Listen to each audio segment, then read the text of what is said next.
You needn't think I'm crazy, Elliot. Plenty of others have queerer prejudices than this. Why don't you laugh at Oliver's grandfather, who won't ride a motor? If I don't like that damned subway, it's my own business. And we got here more quickly anyhow in the taxi. We'd have had to walk up the hill from Park Street if we'd taken the car. I know I'm more nervous than I was when you saw me last year, but you don't need to hold a clinic over it. There's plenty of reason, God knows, and I fancy I'm lucky to be sane at all. Why the third degree? You didn't used to be so inquisitive. Well, if you must hear it, I don't know why you shouldn't. Maybe you ought to, anyhow. For you kept writing me like a grieved parent when you heard I'd begun to cut the art club and keep away from Pickman. Now that he's disappeared, I go round to the club once in a while, but my nerves aren't what they were. No, I don't know what's become of Pickman, and I don't like to guess. You might have surmised I had some inside information when I dropped him, and that's why I don't want to think where he's gone. Let the police find what they can. It won't be much, judging from the fact that they don't know yet of the old North End place he hired under the name of Peters. I'm not sure that I could find it again myself. Not that I'd even try, even in broad daylight. Yet I do know, or am afraid I know, why he maintained it. I'm coming to that, and I think you'll understand before I'm through why I don't tell the police. They would ask me to guide them, but I couldn't go back there even if I knew the way. There was something there, and now I can't use the subway, or, and you may as well have your laugh at this too, go down into cellars anymore. I should think you'd have known I didn't drop Pickman for the same silly reasons that fussy old women like Dr. Reed or Joe Minnow or Roseworth did.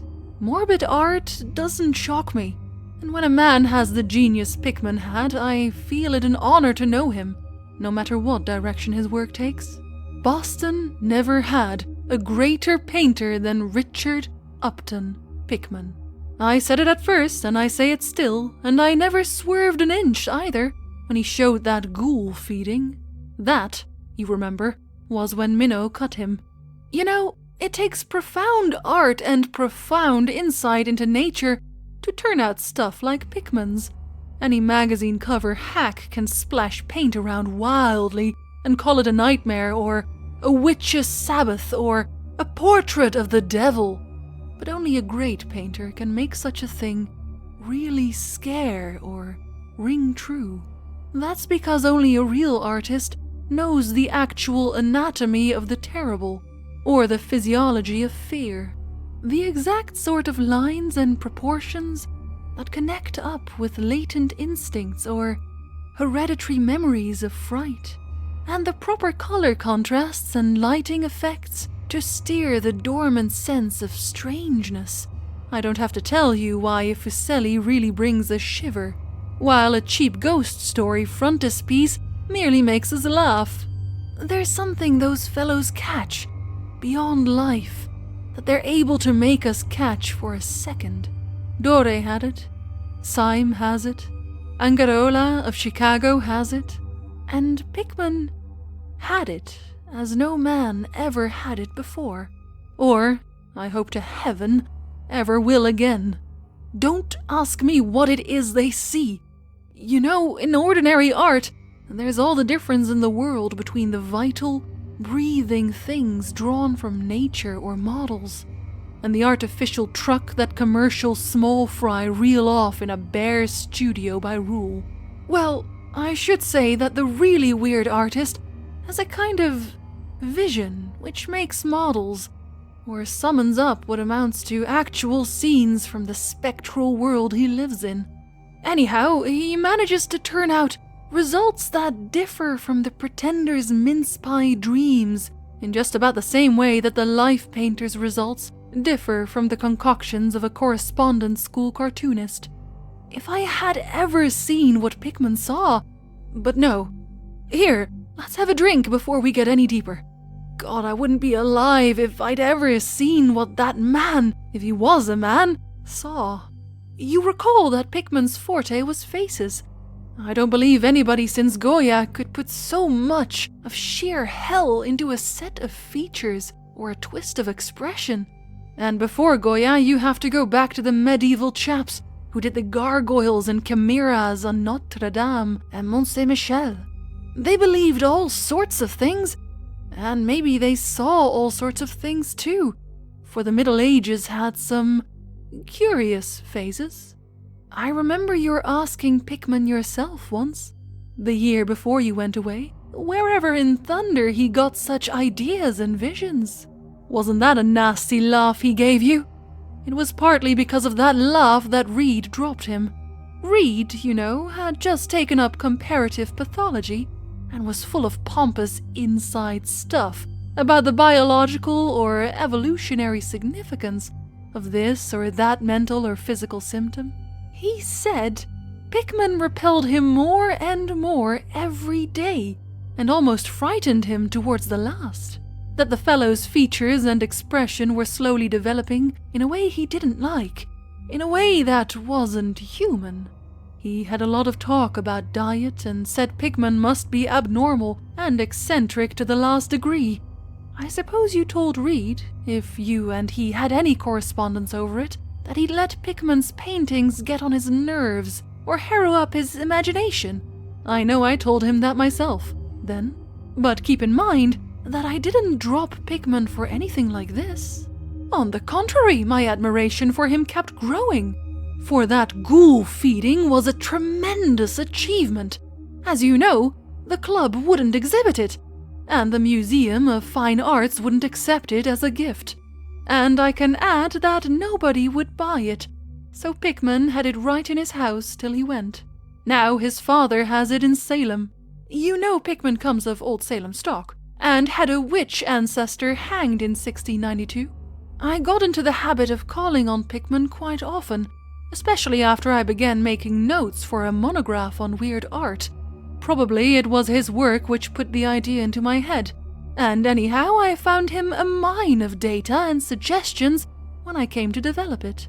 He showed me all the paintings and drawings he had about, including some pen and ink sketches that would, I verily believe, have got him kicked out of the club if many of the members had seen them. Before long I was pretty nearly a devotee, and would listen for hours like a schoolboy to art theories and philosophic speculations wild enough to qualify him for Danvers Asylum. My hero worship, coupled with the fact that people generally were commencing to have less and less to do with him, made him very confidential with me, and one evening he hinted that if I were fairly close-mouthed and none too squeamish, he might show me something rather unusual, something a bit stronger than anything he had in the house. You know, he said, there are things that won't do for Newbury Street, things that are out of place here, and that can't be conceived here anyhow.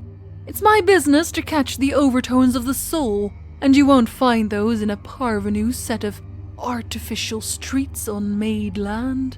Back Bay isn't Boston. It isn't anything yet, because it's had no time to pick up memories and attract local spirits. If there are any ghosts here, they're the tame ghosts of a salt marsh and a shallow cove. And I want human ghosts, the ghosts of beings highly organized enough to have looked on hell and known the meaning of what they saw. The place for an artist to live is the North End. If any aesthete were sincere, he'd put up with the slums for the sake of the massed traditions. God, man, don't you realize that places like that weren't merely made, but actually grew? Generation after generation lived and felt and died there, and in days when people weren't afraid to live and feel and die. Don't you know there was a mill on Copp's Hill in 1632, and that half the present streets were laid out by 1650? I can show you houses that have stood 2 centuries and a half and more. Houses that have witnessed what would make a modern house crumble into powder. What do moderns know of life and the forces behind it? You call the Salem witchcraft a delusion, but I'll wager my 4 times great-grandmother could have told you things. They hanged her on Gallows Hill, with Cotton Mather looking sanctimoniously on. Mather, damn him. was afraid somebody might succeed in kicking free of this accursed cage of monotony. I wish someone had laid a spell on him or sucked his blood in the night. I can show you a house he lived in, and I can show you another one he was afraid to enter, in spite of all his fine, bold talk. He knew things he didn't dare put into that stupid Magnalia, or that puerile wonders of the invisible world. Look here. Do you know the whole North End once had a set of tunnels that kept certain people in touch with each other's houses? And the burying ground? And the sea? Let them prosecute and persecute above ground. Things went on every day that they couldn't reach, and voices laughed at night that they couldn't place. Why, man, out of 10 surviving houses built before 1700 and not moved since, I'll wager that in 8 I can show you something queer in the cellar. There's hardly a month that you don't read of workmen finding bricked-up arches and wells leading nowhere in this or that old place as it comes down. You could see one near Henchman Street from the elevated last year. There were witches and what their spells summoned, pirates and what they brought in from the sea, smugglers, privateers, and I tell you, people knew how to live and how to enlarge the bounds of life in the old time. This wasn't the only world a bold and wise man could know. Ha! And to think of today in contrast with such pale pink brains that even a club of supposed artists get shudders and convulsions if a picture goes beyond the feelings of a Beacon Street tea table. The only saving grace of the present is that it's too damned stupid to question the past very closely. What do maps and records and guidebooks really tell of the North End? Bah! At a guess, I'll guarantee to lead you to 30 or 40 alleys and networks of alleys north of Prince Street that aren't suspected by 10 living beings outside of the foreigners that swarm them. And what do those Dagos know of their meaning? No, Thurber, these ancient places are dreaming gorgeously and overflowing with wonder and terror and escapes from the commonplace. And yet there's not a living soul to understand or profit by them. Or rather, there's only one living soul, for I haven't been digging around in the past for nothing. See here, you're interested in this sort of thing? What if I told you that I've got another studio up there, where I can catch the night spirit of antique horror and paint things that I couldn't even think of in Newbury Street? Naturally, I don't tell those cursed old maids at the club, with Reed, damn him, whispering even as it is that I'm a sort of monster bound down the toboggan of reverse evolution. Yes, Thurber, I decided long ago that one must paint terror as well as beauty from life. So I did some exploring in places where I had reason to know terror lives. I've got a place that I don't believe 3 living Nordic men besides myself have ever seen. It isn't so very far from the elevated as distance goes, but it's centuries away as the soul goes. I took it because of the queer old brick well in the cellar, one of the sort I told you about. The shack's almost tumbling down so that nobody else would live there, and I'd hate to tell you how little I pay for it. The windows are boarded up, but I like that all the better since I don't want daylight for what I do. I paint in the cellar, where the inspiration is thickest, but I've other rooms furnished on the ground floor. A Sicilian owns it, and I've hired it under the name of Peters. Now, if you're game, I'll take you there tonight. I think you'd enjoy the pictures, for, as I said, I've let myself go a bit there. It's no vast tour, I sometimes do it on foot, for I don't want to attract attention with a taxi in such a place. We can take the shuttle at the South Station for Battery Street, and after that, the walk isn't much. Well, Elliot, there wasn't much for me to do after that harangue but to keep myself from running, instead of walking for the first vacant cab we could sight. We changed to the elevated at the South Station, and at about 12 o'clock had climbed down the steps at Battery Street and struck along the old waterfront, past Constitution Wharf. I didn't keep track of the cross streets and can't tell you yet which it was we turned up, but I know it wasn't Greenup Lane. When we did turn, it was to climb through the deserted length of the oldest and dirtiest alley I ever saw in my life, with crumbling-looking gables, broken small-paned windows, and archaic chimneys that stood out half disintegrated against the moonlit sky. I don't believe there were 3 houses in sight that hadn't been standing in Cotton Mather's time. Certainly I glimpsed at least 2 with an overhang, and once I thought I saw a peaked roofline of the almost forgotten pre-gambrel type, though antiquarians tell us there are none left in Boston.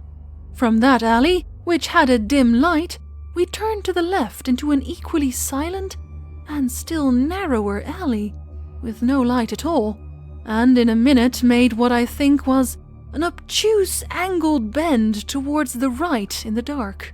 Not long after this, Pickman produced a flashlight and revealed an antediluvian 10-paneled door that looked damnably worm-eaten. Unlocking it, he ushered me into a barren hallway with what was once splendid dark oak paneling. Simple, of course, but thrillingly suggestive of the times of Andros and Phipps and the witchcraft. Then he took me through a door on the left, lighted an oil lamp, and told me to make myself at home. Now, Elliot, I'm what the man in the street would call fairly hard-boiled, but I'll confess that what I saw on the walls of that room gave me a bad turn. They were his pictures, you know? The one he couldn't paint or even show in Newbury Street. And he was right when he said he had let himself go. Here, have another drink. I need one anyhow.